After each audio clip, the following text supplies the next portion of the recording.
If you've been struggling to make healthy habits stick, this is the episode for you. It doesn't take 21 days, 66 days, or even 2 weeks to create a habit. In fact, you can create a habit in less than a day. If, however, creating healthy habits is such a struggle for you, you are not alone, and I may just have your solution. Today, we're talking about how to create habits, how to habit stack, how to create habits when you are somebody who struggles with object permanence, memory, or maybe you have ADHD. Too many kids, too much on your brain, too much on your plate. All of those things impede our ability to stick to our habits. And today in this episode, I'm going to explore some of the advice from top experts, as well as sharing with you like some of the things that I do that help me to establish habits. All right, let's get to it.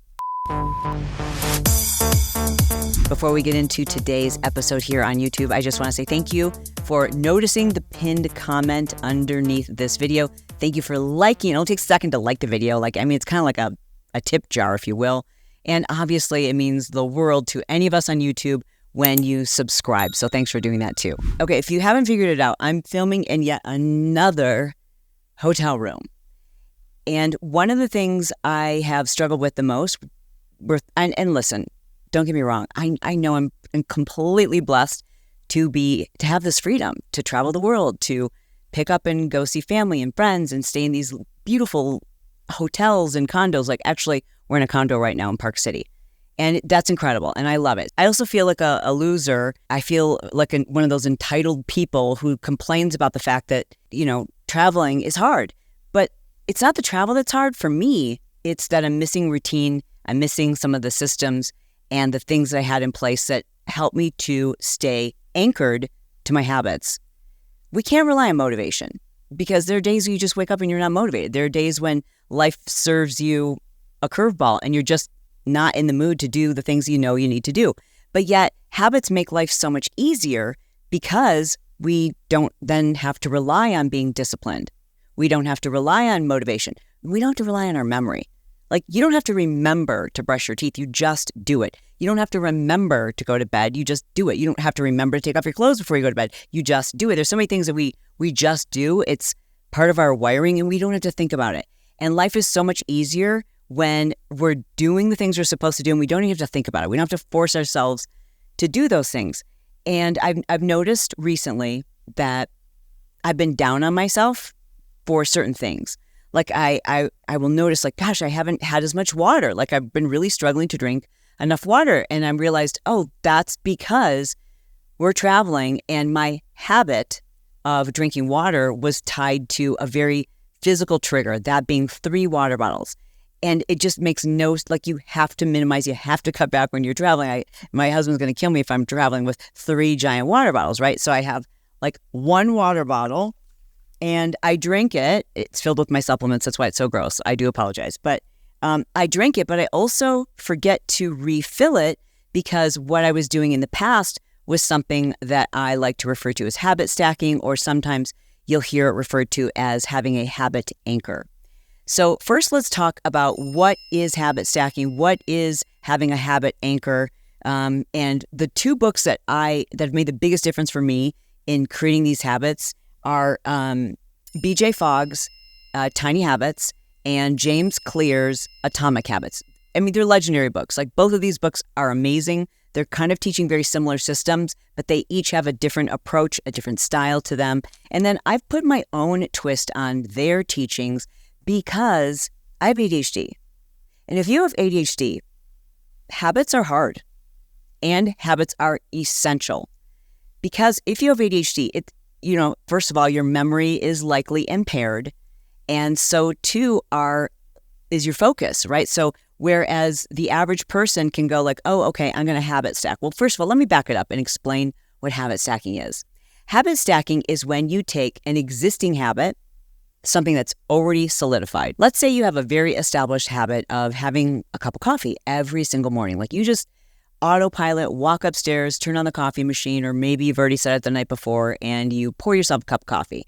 Well, you could attach something to that exact habit where, for example, you're like, I'm going to attach the habit of stretching for 5 minutes while my coffee is brewing. That's an example of habit stacking. You're attaching something that you want to do as a habit, and you want it to become so mindless that you don't even think about it. You just do it naturally. So you want to take an existing habit that you have already and attach something that you want to do it. So when I fill in the blank habit, I will fill in the blank new activity. BJ Fogg refers to this form of creating new habits as anchoring.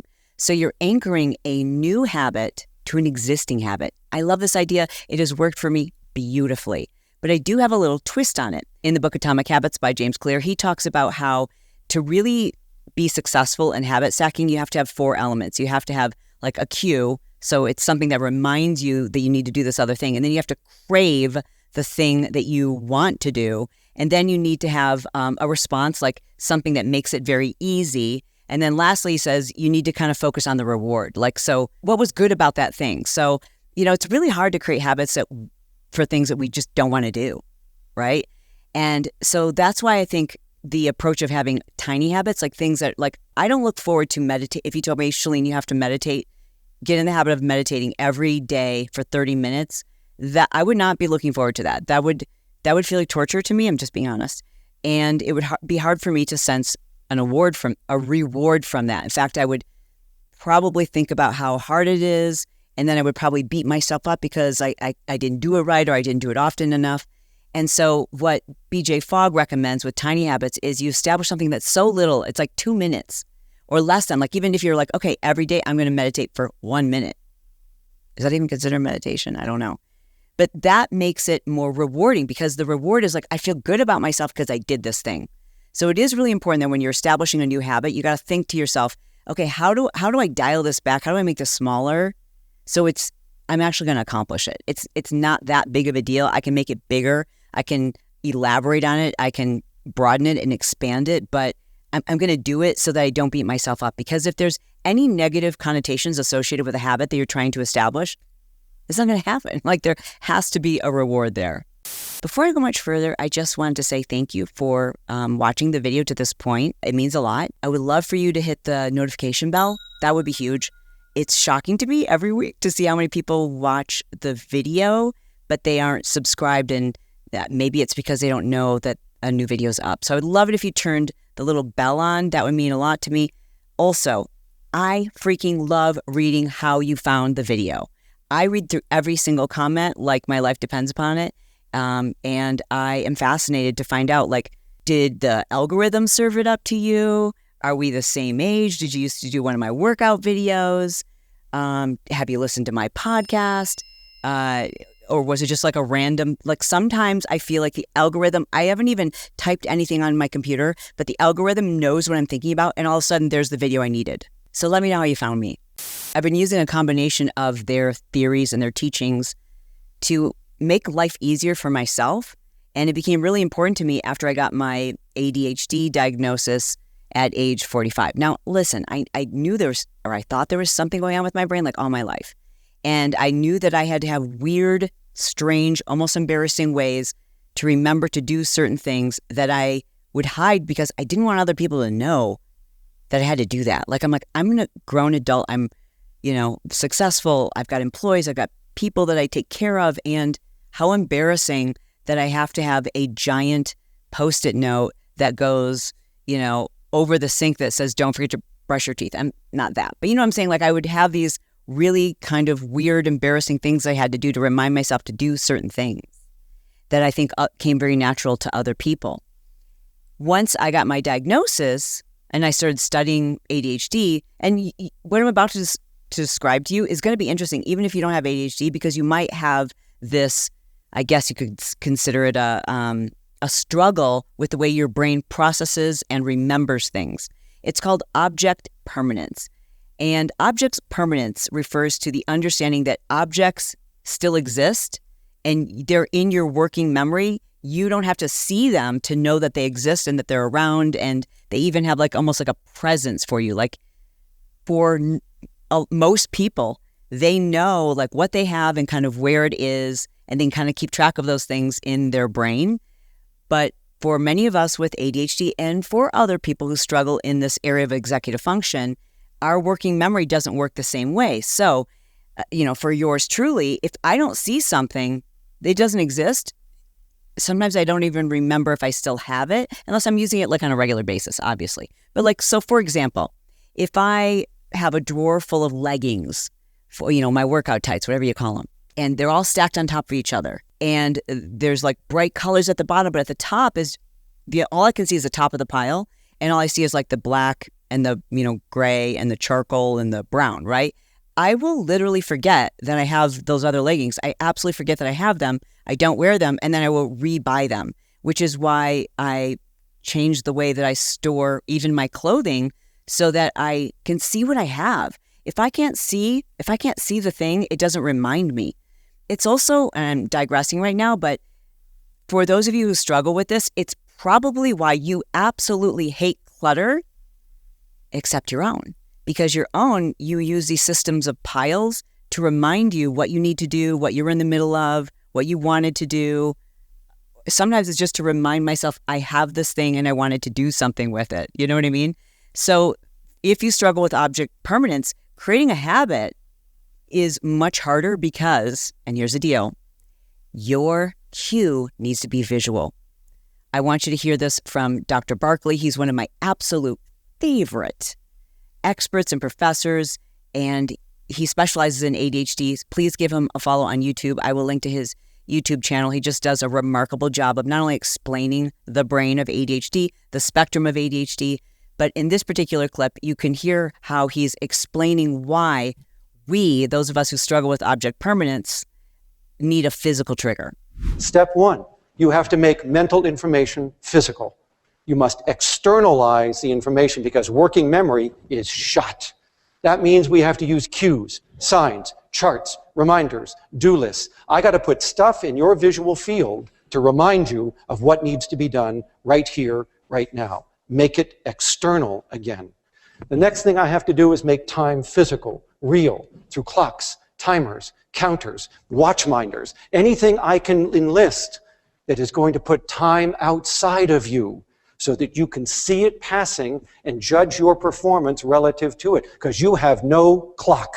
Back to creating the habit. So when you take this concept of stacking habits, of creating an anchor, something that you're already doing, and then going, okay, I'm going to anchor something to it. Here's the process. And this works. You can literally create a habit in one day if you're anchoring it to the right existing habit.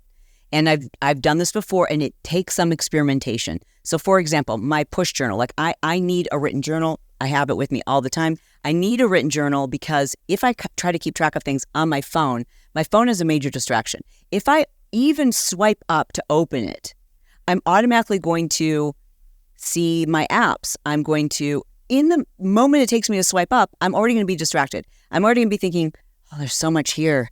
I could go on Instagram. I could look at Slack messages. I could look at my inbox. I could listen to a podcast. I could watch a YouTube video, like all these things, right?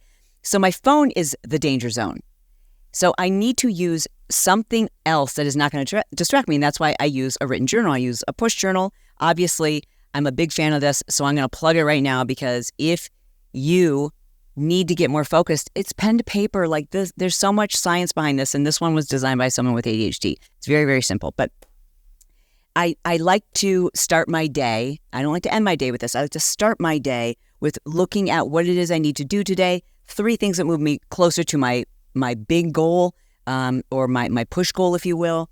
And then just like the little things I have to do that day, and then a quick review of my schedule. It takes me, less than 5 minutes, probably 3 or 4 minutes to just sketch out a few things. Of course, I add to it throughout the day, but keeping this with me keeps me focused so I can remember, okay, have I done the important things? Have I done the little things? Is anyone going to die if I don't do that? Can that be moved to tomorrow? What's coming up on my schedule? And of course, I use my alarm on my phone and those kinds of notifications. But again, my phone is the deadly distraction zone. So this push journal, I need the habit of looking at this and writing this out every single morning. I had that habit nailed down. When I drove up to my home every morning at about 6:30 a.m., you're like, Chalene, why are you coming back to your home at 6:30 a.m.? Because I taught a 5:30 a.m. fitness class like every single day. So actually, I would be rolling up around 7 a.m., okay? And as I pulled into the driveway, that was my physical cue. Oh, inside the house is chaos and distraction. That's where my kids exist. That's where my husband exists. That's where all of our pets exist. That's where all the chaos is. There is silence in this car. I would literally look at the house and go like, oh boy, before I walk in there, I need to get focused. And I kept my push journal on the front seat of my car. And I did this religiously, like, I mean, not 100% of the time, but like probably 95% of the days. If I taught, I did this. Okay. Then I stopped teaching. And I no longer had that physical cue of driving in the driveway every morning. I still needed to do it every single morning. And I struggled. I'm going to tell you, I struggled to develop a new anchor. At first I was like, okay, well, I get dressed every morning, so I'll just put it by where I pick out my fitness clothes to, go work out by myself. That did not work. And I tried putting it by my coffee machine. That did not work. Eventually, I figured out I just have to put it by my sink. And thankfully, that's a habit that stuck with me. So in any place where we're staying, whether it's a hotel, a condo, or a family member's home, there's going to be a sink where I'll be able to brush my teeth, so I can just put the push journal across my sink. So I have attached the habit of filling out a daily planner to brushing my teeth. Brushing your teeth is a really good one to anchor things to. You just want to be careful that you don't anchor more than one new habit at a time. Once I established the habit of the push journal, then recently I discovered, because I don't have my own medicine cabinet, I was being neglectful in my own skincare routine. So I was like, oh man, I keep forgetting every day to pull out all these serums and lotions and my, SPF. I keep forgetting to put this on my face. How do I make this a habit? Because I don't have my own medicine cabinet, right? My medicine cabinet used to be like, oh, there it is. Let's do it, right? And so recently I realized, okay, now whenever we get to a new location, I need a physical trigger. Let me show you what that looks like. I'm in the habit of brushing my teeth twice a day. So when I think about brushing my teeth in the morning and the night, that's when I should also be doing my skincare routine. But that just wasn't working because I would still forget.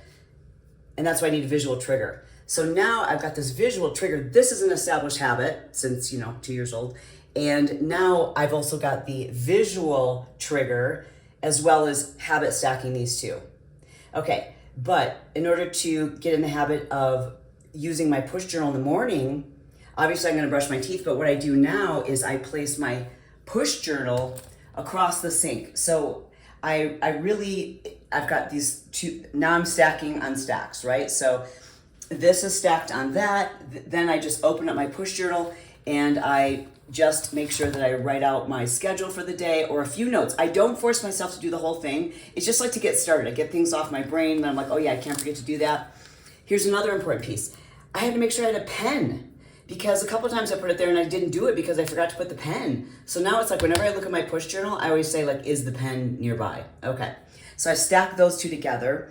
And when I come in the morning with my cup of coffee, which is also a habit, that's another reminder, like, okay, write a few things on your push journal before you brush your teeth. Then I was trying to add the habit of adding like an oil treatment to my hair a couple nights a week. And I had this put away. So I didn't do it for like almost a month. And so then I'm like, oh, well, you know what? It's got to go out on the counter. So otherwise I'm going to forget to do it. So for most of us with ADHD who struggle with object permanence, then meaning like if we can't see it, we forget about it. We need visual triggers more than the average person. In the comments if you want me to do a whole series on all these like little travel hacks that we have that keep your place so organized. And I guess a lot of them would work even if you're not traveling. So I want you to think of any activity or habit that you're like, this has become a problem because I keep forgetting to do this thing and I want to do it. I want you to think of something you can anchor it to. Let me give you another example. Hopefully these will spark some ideas of your own. So my Oura Ring tracks my sleep and, well, it tracks your life. It tracks freaking everything. It's insane. And this is not a paid or sponsored promotion for the Oura Ring. I think I have a link, but I don't even know. If we have a link, I'll put it in the show notes.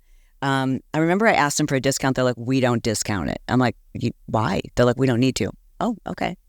All right. I guess the technology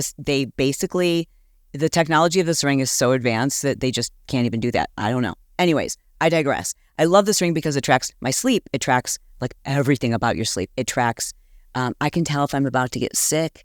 It tracks my steps, my workouts, your cycle, if you still have one.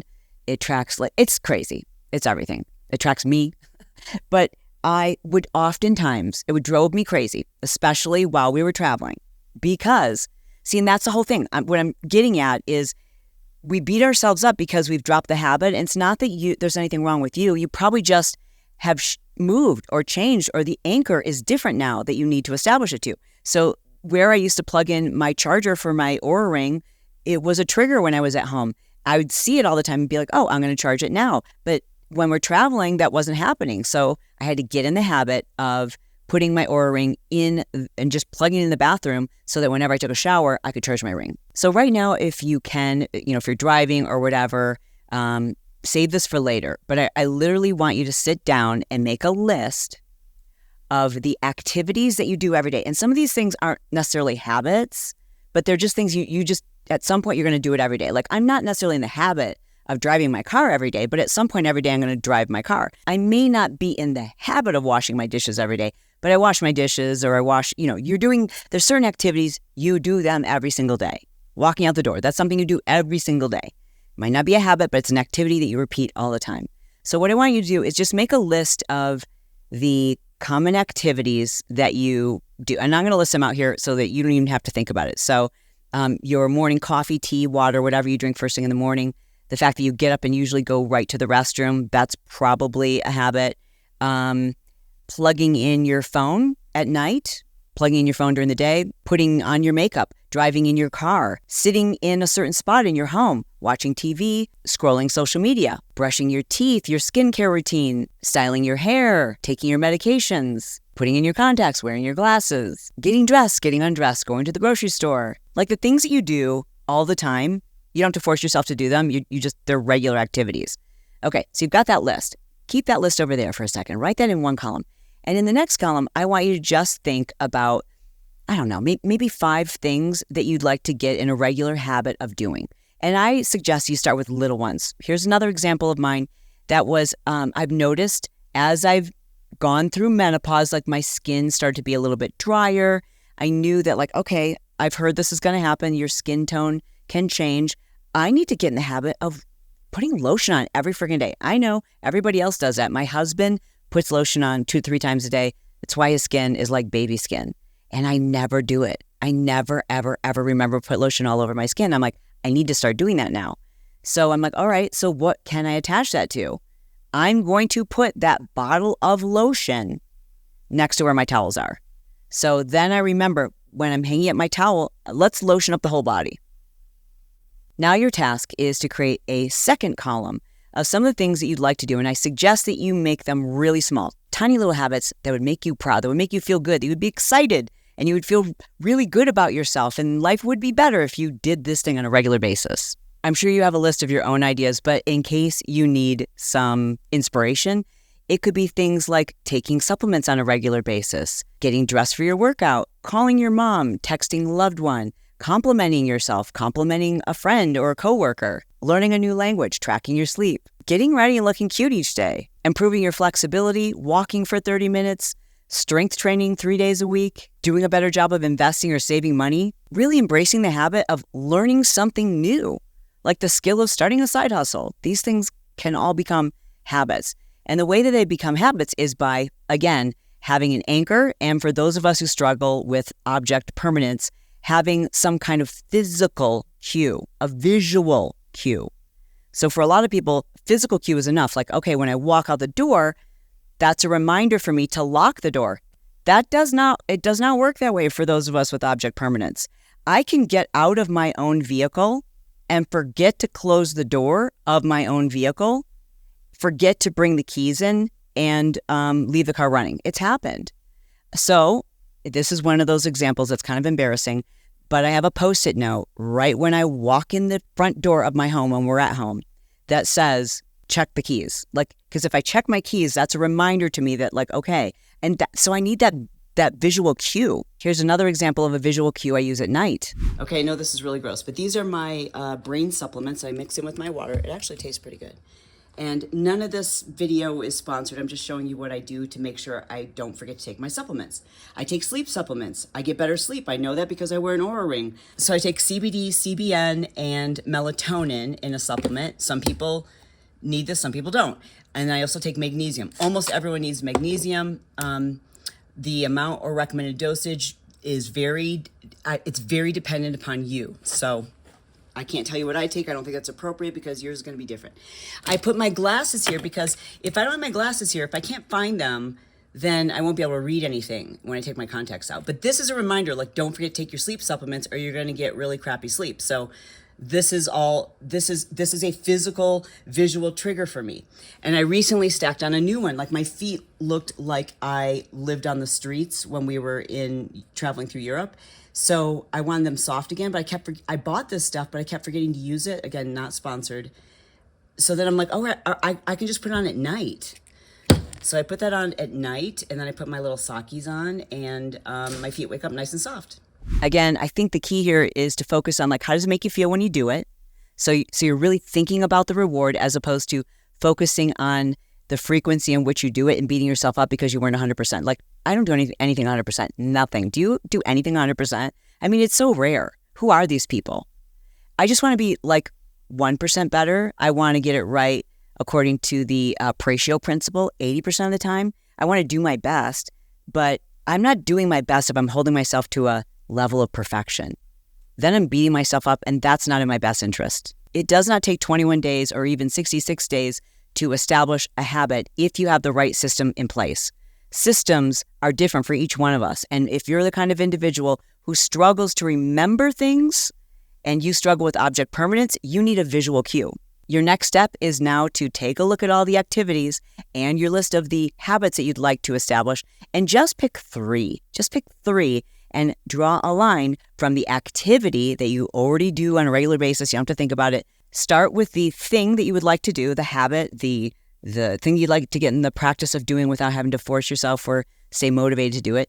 Pick three of those and then draw a line over to the activity that's already an established habit or something you do without thought process, and try just three tiny little super doable, like you know you're going to nail it, habits this week.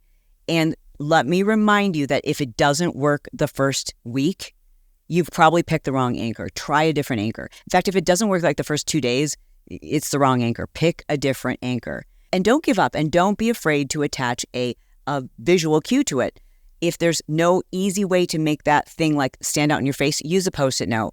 Use a reminder that is a visual cue to you, and eventually you can take that Post-it note down, maybe, or maybe not. Who cares? Your brain works differently from other people. It's a beautiful thing. It makes you creative. It makes you spontaneous. It means that you remember and you see little details that other people don't. That's why you don't have space for the things that other people remember, because you see beautiful, bizarre, obscure details that other people miss. So don't beat yourself up for that.